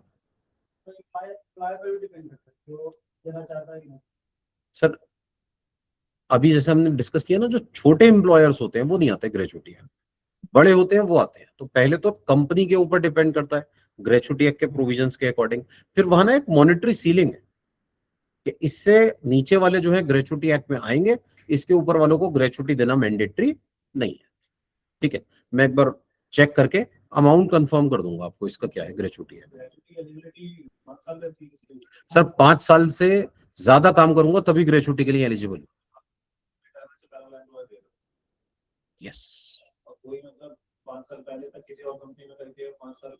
वो हमारे पास अभी एक पॉइंट आएगा सर। अगर मैं अपने पास एम्प्लॉयर चेंज कर लेता हूं तो क्या होगा? तो अगर मैं एक नई कंपनी में गया, ठीक है सर, हो सकता है एम्प्लॉयर मुझे दे ही ना पैसे। ठीक है भाई, मैंने एक कंपनी में जॉब किया 4 साल, फिर मैं एक दूसरी कंपनी में गया, वहां गया काम किया 4 साल, फिर 4 साल 4 साल 4 साल 4 साल करते करते करते मैंने सर 7 एम्प्लॉयर बदल दिए। अब मैं पहुंचा 8वें पे और 8वें के पीछे पड़ गया। मैंने कहा भाई मुझे तो आज तक ग्रेचुटी नहीं मिली, तू दे। वो कहेगा भाई मैं क्यों दूंगा, है ना, 5 साल करो, 5 साल के पैसे ले जाओ। ठीक है, लेकिन मैं कह रहा हूं बाई चांस मान लीजिए वो अच्छा आदमी निकला और उसने ग्रेचुटी के पैसे दे दिए 50 लाख रुपए, कहने लगे ये लो 50 लाख। ठीक है, अब ये 50 लाख 30 साल के हैं या 4 साल के? सर हमें फर्क नहीं पड़ता इन बातों से। अगर इसको ग्रेचुटी की एग्जम्पशन देनी है और पिछले कभी इसे ग्रेचुटी की एग्जम्पशन नहीं मिली, इनकम टैक्स क्या कहता है, सारा जो एम्प्लॉयमेंट पीरियड है ना सब जोड़ लो और सब जोड़कर एग्जम्पशन कैलकुलेट कर लो। ठीक है, अगर मल्टीपल एम्प्लॉयर्स हैं तो मल्टीपल एम्प्लॉयर्स के केस में अगर इससे पहले ग्रेचुटी नहीं मिली, उसकी एग्जम्पशन क्लेम नहीं की, तो उनका टाइम पीरियड जोड़ के देखा जाता है, हम एग्जम्पशन दे देंगे। ठीक है, लेकिन सर ग्रेचुटी मिलेगी या नहीं मिलेगी, कितनी मिलेगी, ये तो सब एम्प्लॉयर पे डिपेंड करता है ना। मान लीजिए एम्प्लॉयर ने ग्रेचुटी ही देने से मना कर दिया, या ग्रेचुटी तो दी, उसने दिए ही 4 लाख रुपए, तो आप क्या ही एग्जम्पशन करा लेंगे इसमें 30 साल, उन सब बातों के ऊपर डिपेंड करेगा। ठीक है, अगर अमाउंट सब्सटेंशियल है तो फिर फायदा भी हो सकता है इससे।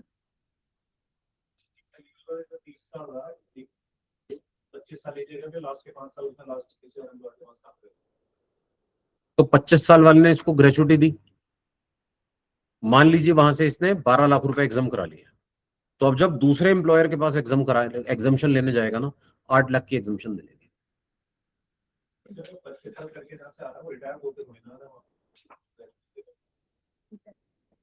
सर फिर वहां से छोड़ा कैसे? जॉब तो खत्म ही हो गई ना वहां से, जॉब खत्म होना इज रिटायरमेंट। आपने जैसे ही पहली कंपनी से रिजाइन किया, आप वहां से रिटायर हो गए, दूसरी में जाके आपने ज्वाइन कर लिया, आप फर्स्ट एम्प्लॉयर के लिए तो रिटायर हो ही गए ना।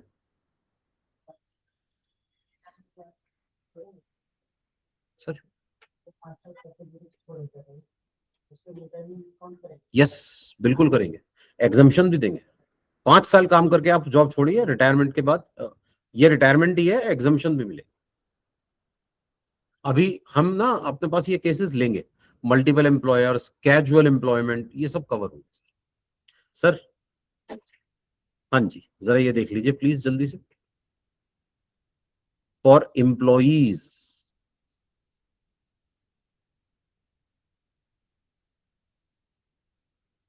not covered under payment of gratuity act 1972। Payment of gratuity act 1972 में अगर कवर नहीं होता तो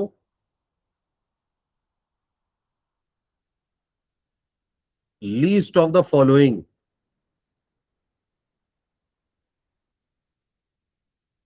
shall be exempt from tax।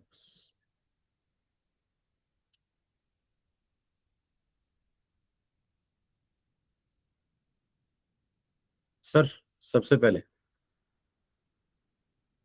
Amount received, दूसरा maximum monetary ceiling,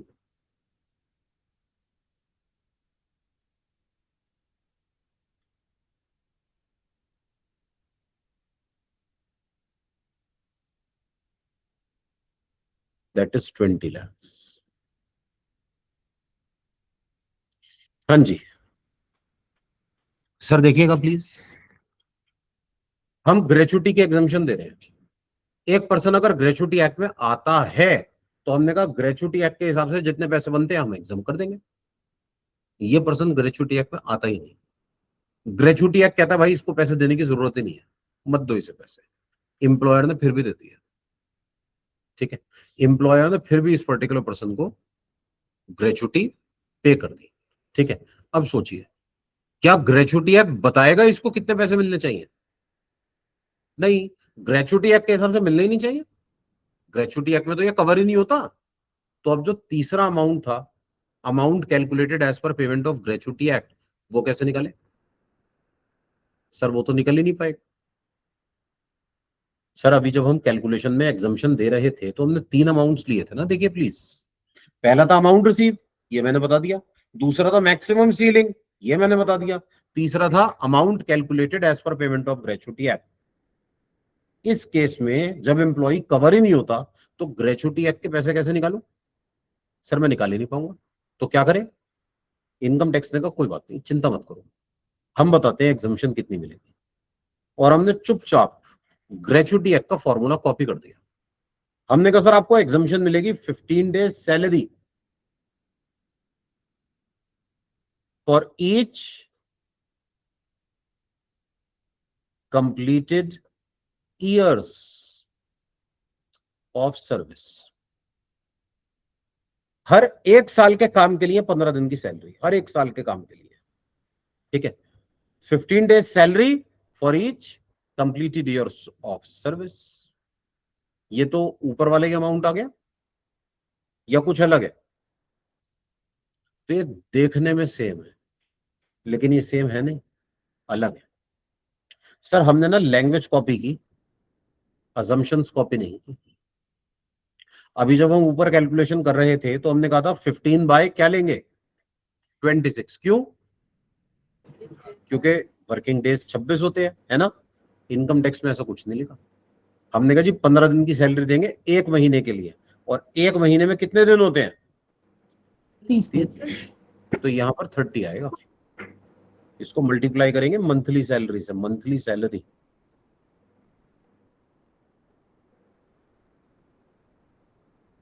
and then इसको मल्टीप्लाई करेंगे CYS से। CYS मतलब कंप्लीटेड ईयर ऑफ सर्विस। अगर 6 महीने से ज्यादा हुए तो यस, ना ये इसमें, बात ग्रेचुटी एक्ट कहता है, हम थोड़ी कह रहे हैं। इसमें नहीं।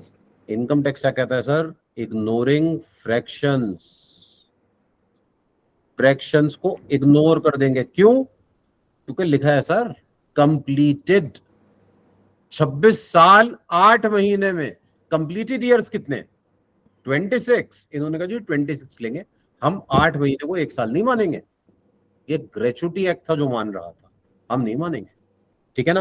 तो हमारे केस में तो fraction is to be ignore. अच्छा जी, आखिरी बात, मीनिंग ऑफ सैलरी।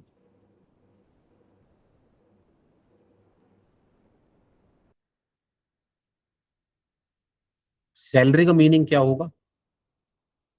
देखिए सैलरी का मीनिंग हमारा तो एक ही जैसा चलता है।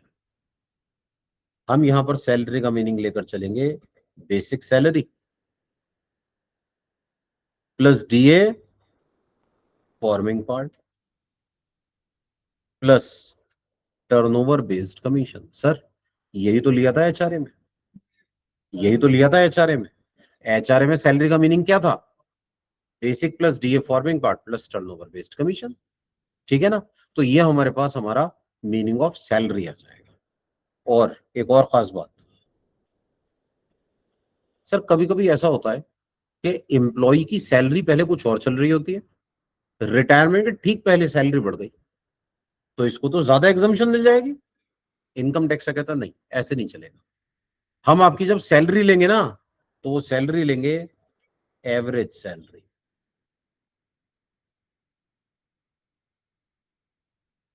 Of last 10 months. 10 मंथ्स की सैलरी का एवरेज लेकर ये कैलकुलेशन की जाएगी। ठीक है? मतलब एक पर्सन की सैलरी थी मान लीजिए 60,000 रुपीज, रिटायरमेंट से 2 मंथ्स पहले एम्प्लॉयर ने बढ़ाकर 1 लाख कर दी, तो अब मैं 1 लाख पे कैलकुलेशन नहीं करूंगा। अब मैं क्या करूंगा? अब मैं इसका एवरेज निकालूंगा। एवरेज कैसे आएगा? सर 2 महीने के लिए थी ना 1 लाख, 8 महीने तो 60,000 थी, तो आप एवरेज निकाल लीजिए। 60,000 multiplied by 8, 1 lakh multiplied by 2 divided by 10, 68,000। हम एवरेज सैलरी लेकर चलेंगे लास्ट 10 मंथ्स की, एवरेज सैलरी लेकर चलेंगे लास्ट 10 मंथ्स की। ठीक है ना? तो 10 मंथ्स एवरेज सैलरी, ठीक है, इसके बेसिस पर ग्रेजुटी की एग्जम्पशन कैलकुलेट की जाएगी। ठीक है? यहां तक कोई डाउट हो तो पूछ लीजिए प्लीज। चलिए, इसे हम सर नेक्स्ट क्लास में कल कंटिन्यू करेंगे। इवनिंग में अकाउंट्स की क्लास में मिलेंगे 8 बजे।